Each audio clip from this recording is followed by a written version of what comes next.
Okay, Civics Basics Part 2.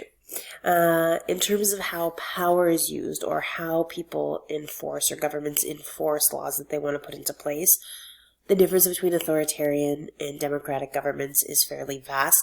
In authoritarian governments, they rely heavily on the use of military or police to ensure order. When you use power or when you use force to ensure that people do what you want, this is called coercion. Again, you want to think about this as government by force. So the idea that fear is going to be the motivating factor that keeps people following the rules. In democratic governments, people use influence or the ability to persuade people to do something. So they rely on authority based on respect and assume that people will behave a certain way without fear. Democracies still maintain a police and a military force in the event that this is needed. So in Canada, for example, the assumption is that because as a society we care about one another and we understand that policies are in place for the good of everybody, that people will follow them. For example, if the street in front of the school is 40 kilometers an hour, that street is marked that way because it is a school zone. People assume that for the most part, drivers will do 40. Drivers are aware that there is a school in the area, that means there are young kids, that could mean that people are cutting in between cars, that they should be going slower. For the person that maybe decides that they are going to make a poor decision not for the benefit of the community and speed down that street, they are still subject to ticketing or a fine, etc. Now, there aren't police in front of the school every day, but on the chance that, they're speeding on the day when there are police there, they are still subject to a fine, and that's how order is kept.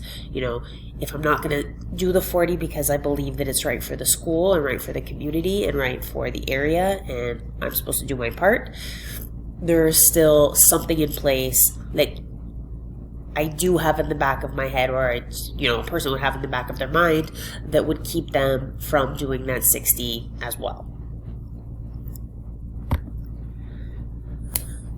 People power in a healthy democracy. In a democracy, citizens have a lot of power if they know how to use it. So, for example, if you disagree with a government, you can contact your government representatives. You can write to the media / you can post on social media.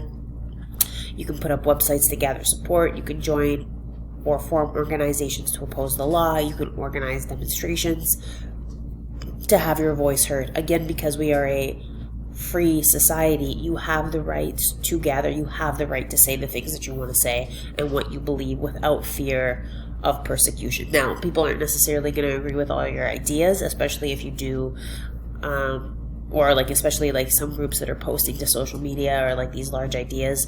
When you share your idea, you also have to be prepared that people are going to disagree with you, and that's also fair in our society.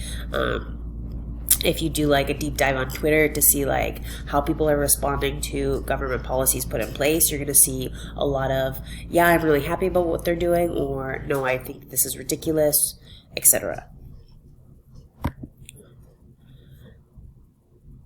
Conflicts are experienced when the needs and wants of a people are not met. So democracies rely on the rule of law, the principle that all people must obey the law and nobody is above it. So everybody is subject to the same laws. It doesn't matter who you are.